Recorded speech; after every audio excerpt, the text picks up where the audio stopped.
Hello, my miraculous friend. This is Reverend Frances Fayden, and welcome to another episode of the Magnify Your Miracles podcast. And I'm so grateful to be with you today because we're going to be doing one of my favorite things, talking about books. And then in our next episode, we're actually going to get to speak with the author of this book, Julie Reisler, which I'm so excited to share with you. But before we do all the wonderfulness, let's take a few deep breaths together just to get ourselves grounded and centered. Breathing in the energy of expansion and breathing out anything you no longer need. And remember, if you are driving, keep your eyes open, but you can still bring your awareness to your breath.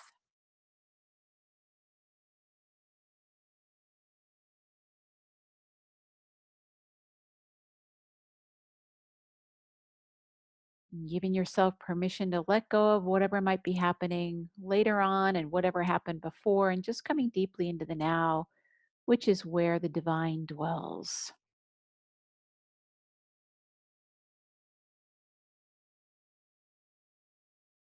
And whatever it is that you're needing to hear today, knowing that's exactly what you're going to be hearing, let's take one more deep breath in gratitude, and we can begin. All right. Well, hello again, my miraculous friend. My favorite things. I love books. I love them so, so much because when you have a book in your hand, it's like having a friend. It's having, the person that wrote the book, it's their time and their energy and their focus. And you can refer to it at any time and it can help you. There's so many times when I've been reading a book and it was exactly what I needed at that time. And it might even be a book that I've had for a long time. Well, this book is a book that I keep coming back to. It's called Get a PhD in You, a course in miraculous self-discovery. Well, anything that's got the word miraculous in it, we have to tell you about that. And I had the great honor of meeting the author, Julie Reisler, last year. And we have since become friends and colleagues. And I just think she's amazing because her energy is actually in this book, Get a PhD in You. And this book, she also created a companion journal to go with it. So there's many, many exercises in this book. It's a kind of a combination of a really great story and a really great workbook. And it's got some beautiful pages in it. And it's illustrated so wonderfully. There's journaling pages and there's beautiful quotes throughout the whole book. And there's pages that you could color. I just love this book. It just makes me feel happy just holding it. And what I want to share with you about it and why I'm sharing this with you now is because I think right now, all of us are being asked to go within. So literally, depending upon when you're listening to this, this is being recorded during the time when around the world we're being asked to stay indoors to stop the spread of a virus that is dangerous for some people. And so I always look at, as above, so below, as without, so within. So we're being asked to stay in, which to me symbolically is we're being asked to also go within. And this book is a wonderful book to help you do that.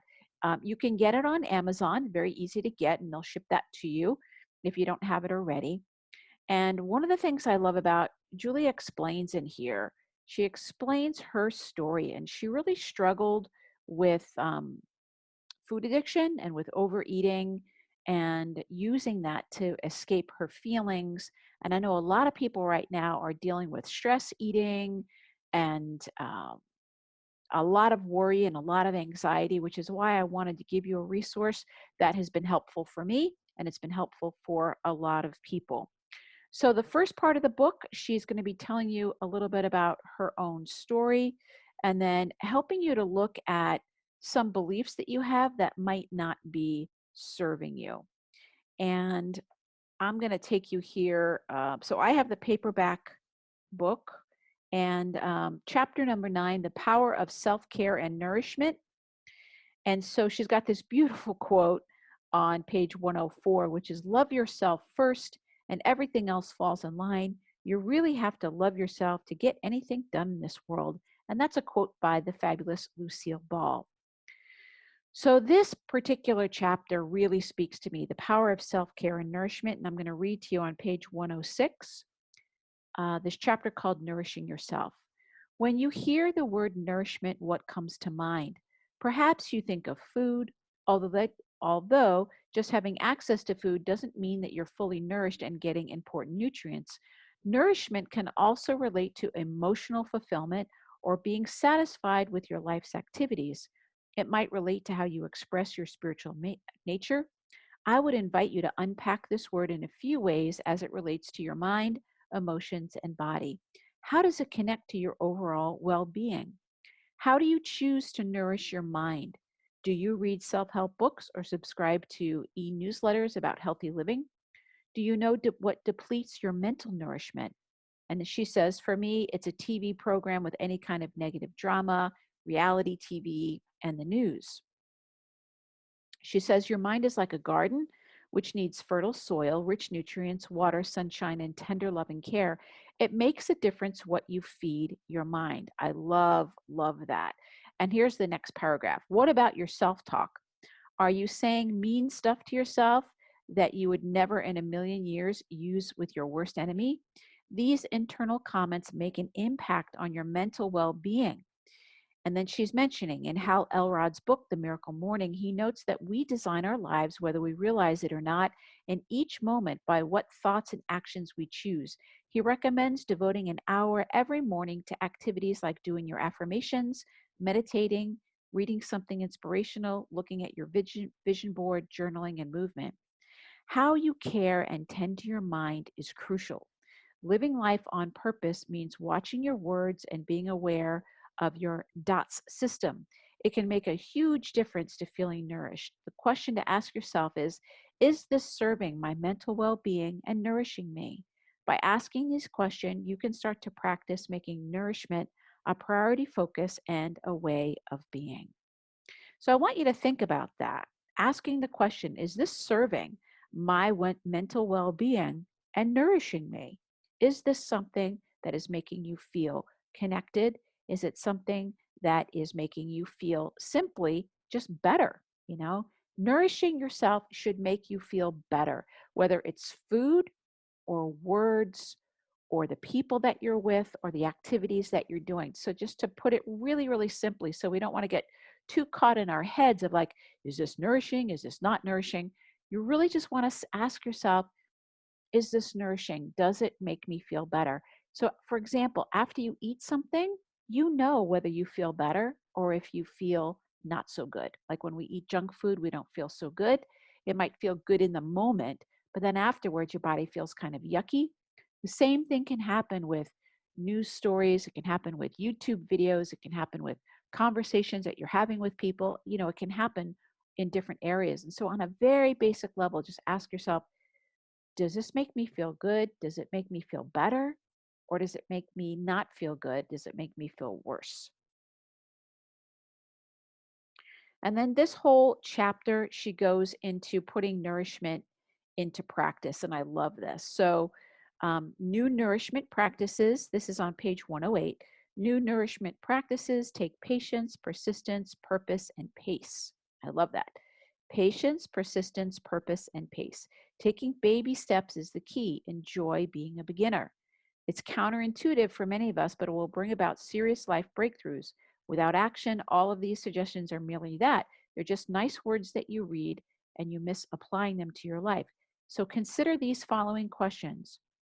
What new mind body connection actions are you willing to take?